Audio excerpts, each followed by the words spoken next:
Assalamualaikum warahmatullahi wabarakatuh. Halo, perkenalkan saya Nur Ali Rahma.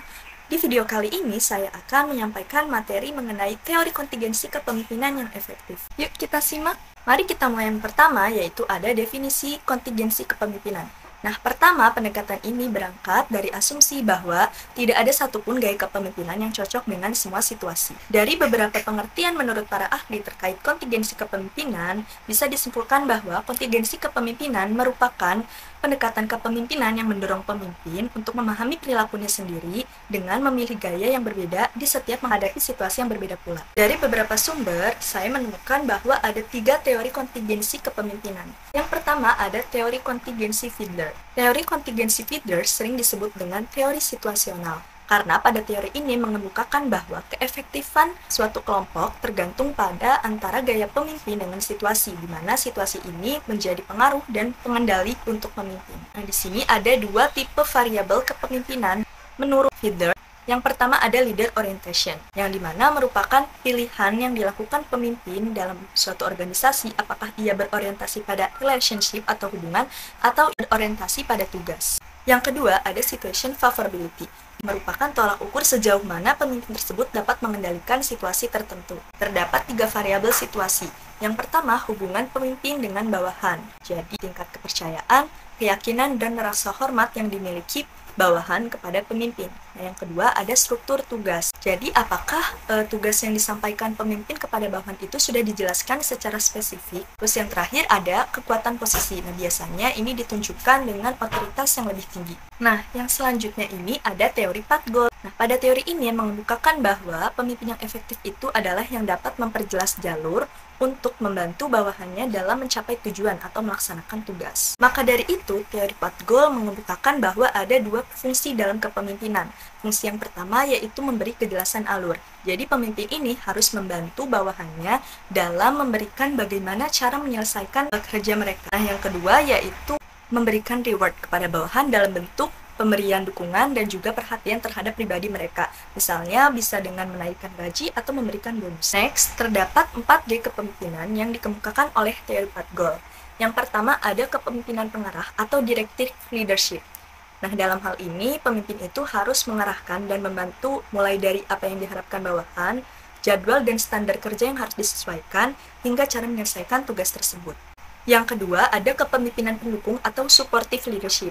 Jadi dalam hal ini, pemimpin itu selalu mendukung dan memberi motivasi terhadap bawahannya. Nah, makanya kepemimpinan pendukung ini sangat berpengaruh besar terhadap bawahannya.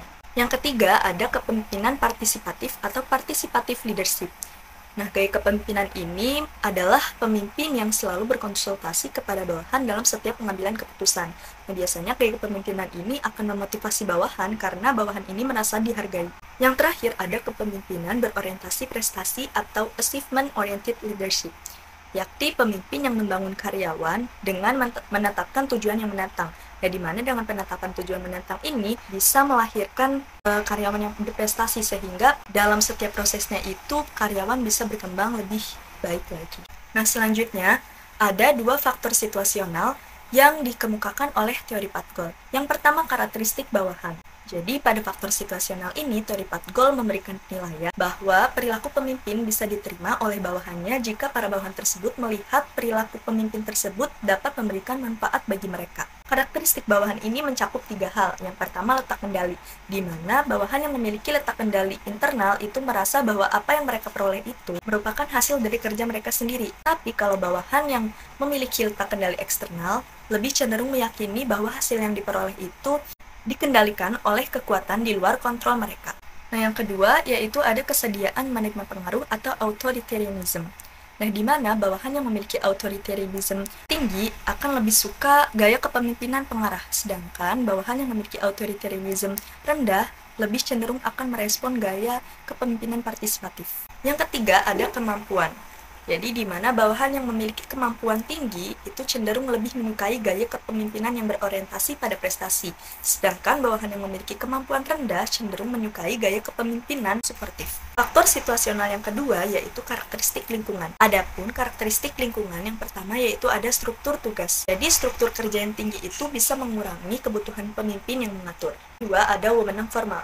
Nah, struktur wewenang formal yang tinggi ini akan lebih berhasil jika menggunakan gaya kepemimpinan direktif atau bersifat mengatur dibandingkan menggunakan gaya kepemimpinan partisipasi. Yang ketiga, kelompok kerja, yakni gaya kepemimpinan suportif kurang dibutuhkan oleh kelompok kerja yang memiliki tingkat kerja yang tinggi.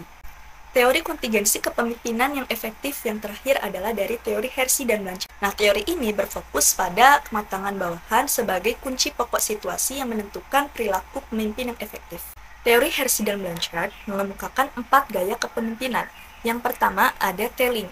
Jadi, pemimpin ini memerintahkan kepada bawahan apa, di mana, kapan, dan bagaimana mereka melakukan tugas tersebut.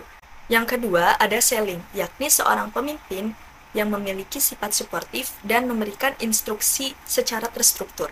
Yang ketiga ada partisipasi, yakni seorang pemimpin ini selalu mengajak bawahan untuk bersama-sama dalam setiap pengambilan keputusan.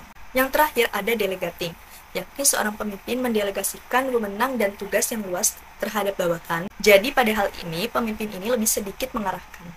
Oke, baik. Selanjutnya pembahasan yang terakhir yaitu mengenai studi kasus yang berjudul Pengaruh Kepemimpinan Politik Gubernur Provinsi Kepulauan Riau terhadap Kinerja Pegawai Negeri Sipil Pemerintah Provinsi Kepulauan Riau pada tingkat eselon 2. Adapun kondisi Kepulauan Riau ini memiliki visi misi yang berkenaan dengan mengutamakan kepentingan publik. Demi tercapainya visi misi tersebut diperlukan penyelenggara negara yang memiliki kompetensi. Kekuatan penyelenggara negara sebagian besar ditentukan oleh pegawai. Maka dari itu, pegawai perlu meningkatkan motivasi kerja supaya visi misi tersebut tercapai.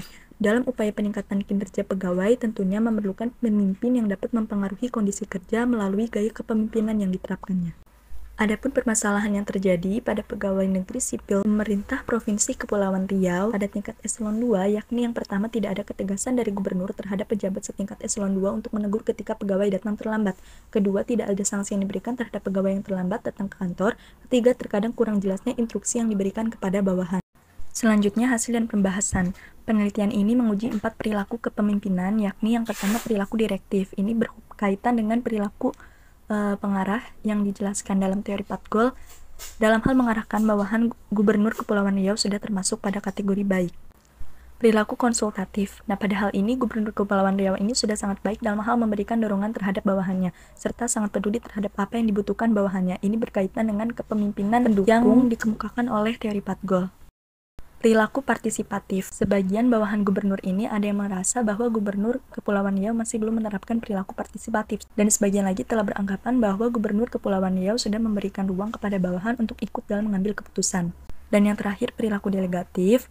Pada hal ini masih banyak campur tangan dalam permasalahan dan penyelesaian tugas antara gubernur dan para bawahan, serta setiap pengambilan keputusan tidak dapat didelegasikan kepada bawahan. Adapun solusi untuk mengatasi permasalahan-permasalahan yang sudah disampaikan sebelumnya, yang pertama yakni gubernur harus paham dan menerapkan 2 fungsi dasar kepemimpinan yang dikemukakan oleh teori Patgol, yakni yang pertama itu memberikan kejelasan alur dan memberikan reward kepada bawahan, yang bisa dalam bentuk memberikan pelatihan-pelatihan terkait motivasi kerja. Untuk solusi yang kedua, yaitu mungkin gubernur bisa menerapkan seluruh gaya kepemimpinan dari Patgol. Yang pertama yakni kepemimpinan pengarah, yang kedua kepemimpinan pendukung, yang ketiga kepemimpinan partisipatif, dan yang keempat ada kepemimpinan berorientasi pada prestasi. Sehingga gaya kepemimpinan gubernur itu bisa jauh lebih efektif karena tidak hanya menerapkan satu gaya kepemimpinan di semua situasi yang berbeda.